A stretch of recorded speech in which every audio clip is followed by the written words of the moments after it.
Yo, what's going on with y'all, man? It's your boy Q, back at y'all with another video, man.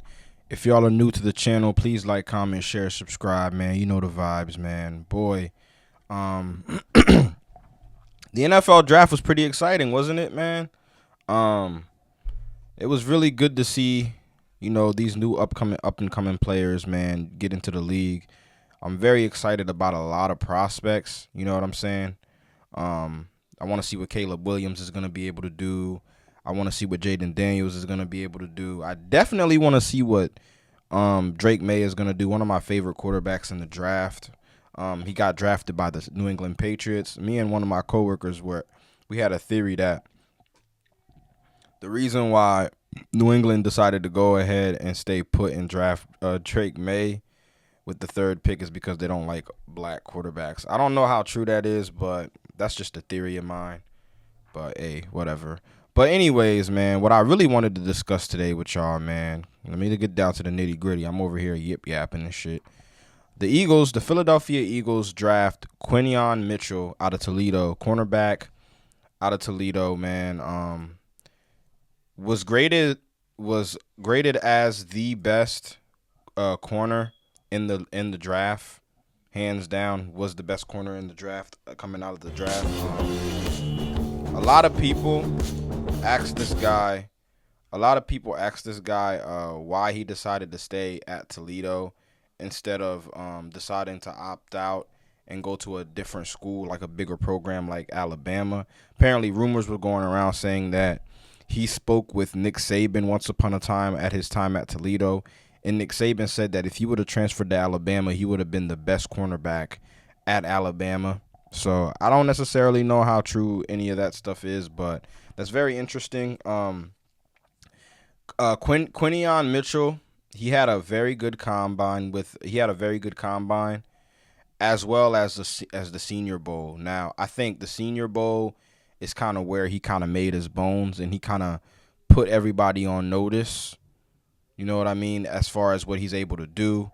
At the combine though, dude ran a 4.33, 40-yard dash. Dude ran a 4.33 40-yard dash, 38 vertical, and 20 reps of 225 on the bench press. That's very impressive. He's being compared to Steven Nelson, but I see a lot of Ladarius Sneed? I see a lot of Ladarius Sneed in him. He had 5 interceptions in 2022. He also had 2 pick sixes in a game before. So this dude can flat out ball. He can flat out play. I know a lot of Philadelphia Eagles fans wanted Terrion Arnold. I think Devontae Smith also wanted Terrion Arnold to get drafted by the Eagles as well. Everybody thought Terrion Arnold was going to get drafted by the Eagles. You know what I mean? But it ends up being Quinyon Mitchell. And the best part about this draft pick right here is the fact that the Eagles were able to stay put and they didn't have to trade up to get this guy. This guy kind of just fell into their laps in a sense.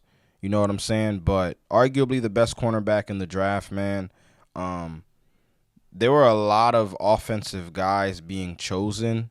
The first defender didn't get picked until, Jared Verse was at 19 with the Rams. So you can see that the offensive players in this draft were in high demand. I think, honestly, bro, the funniest pick of the night was when the Atlanta Falcons drafted Michael Penix Jr.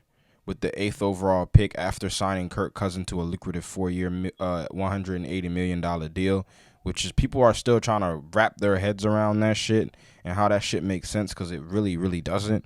You know what I mean? But, hey, man, I'm not an Atlanta Falcons fan, thank goodness. We are fans of an organization that actually know what the fuck they doing. So, you know what I mean? When y'all Eagles fans be, complaining about certain shit, man, that's one thing y'all can't complain about. Howie Roseman knows what the fuck he's doing. But let's get into let me talk more in depth about Quinyon Mitchell now. When I look at Quinyon Mitchell, man, 6-foot guy, 197-pound cornerback. I do believe that this this pick right here is a very good pick for the Philadelphia Eagles. I give it an A+, and I'm gonna tell you why. First of all, you got two aging cornerbacks on the outside. You know what I'm saying? Now, the interview that I did watch of Mitchell, he did say that he can play inside and out. But honestly, bro, I do believe that there's gonna be a camp battle between him and James Bradberry, right? Because James Bradberry was horrible last year. Say what you want about Darius Slay, but he was still better than James Bradberry. He was the worst cornerback on our team, or the worst starting corner on our team last season. You know what I'm saying? So I feel like going into camp, I feel like there should be a cornerback battle between Quinyon Mitchell and James Bradberry. The only reason why I say that is because I feel like Quinyon Mitchell can start right now. You know what I'm saying? He has a lot of experience in college. You know what I'm saying? He has a lot of reps. He was a senior. He can come in and play right now. You know what I'm saying? So I do feel like this pick is putting James Bradberry on notice, because I do feel like James Bradberry should have a breakout season this year. You know what I'm saying? But just in case he doesn't, Quinyon Mitchell can act as that insurance policy. So if for whatever reason, James Bradberry isn't playing good, you can put Quinyon Mitchell in there and he can start for you. You know what I'm saying? So that's the beauty of this pick. You know what I mean? But excited to get Quinyon Mitchell in the building, man. I'm interested to see what he does. I'm kind of interested to see how much he's gonna play.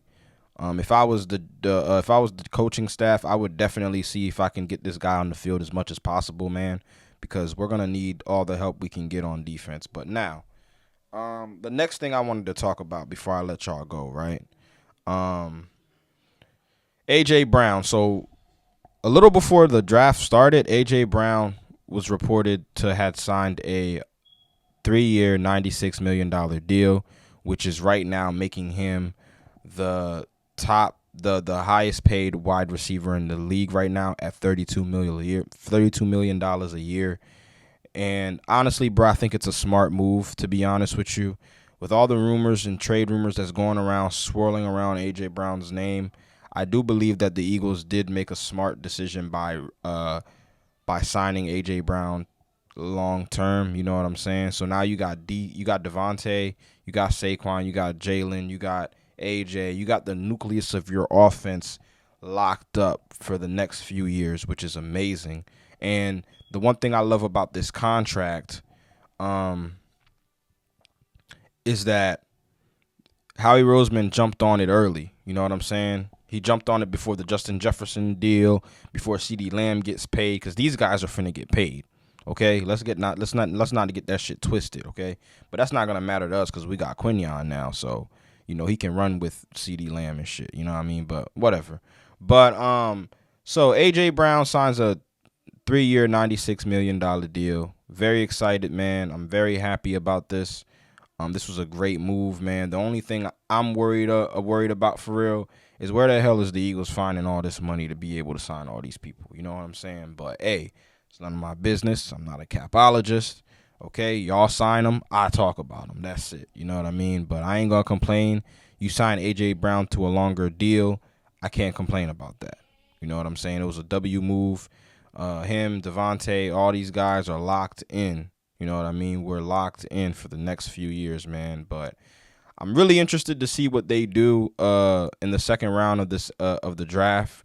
It's coming up tonight. I will definitely be making more videos on all the draft picks when they get picked or whatnot. So y'all ain't got to worry about that. You know what I'm saying? But let me know what y'all think, man, about Quinyon Mitchell, man. Do you think he's gonna be a bust? Do you think he's gonna be successful in Philly? Me personally, man, I'm excited for Mitchell, man. I think he's gonna do great things for the Philadelphia Eagles, especially when James Bradberry and Darius Slay leave. But for now, man, honestly, I think he just can take his time to develop and learn behind those guys, man. So he'll be ready to take the cornerback one reins for the foreseeable future, man. But that's all I got for y'all today, man. Please like, comment, share, subscribe. You know the vibes, man. I'm going to get up with y'all on the next one, man.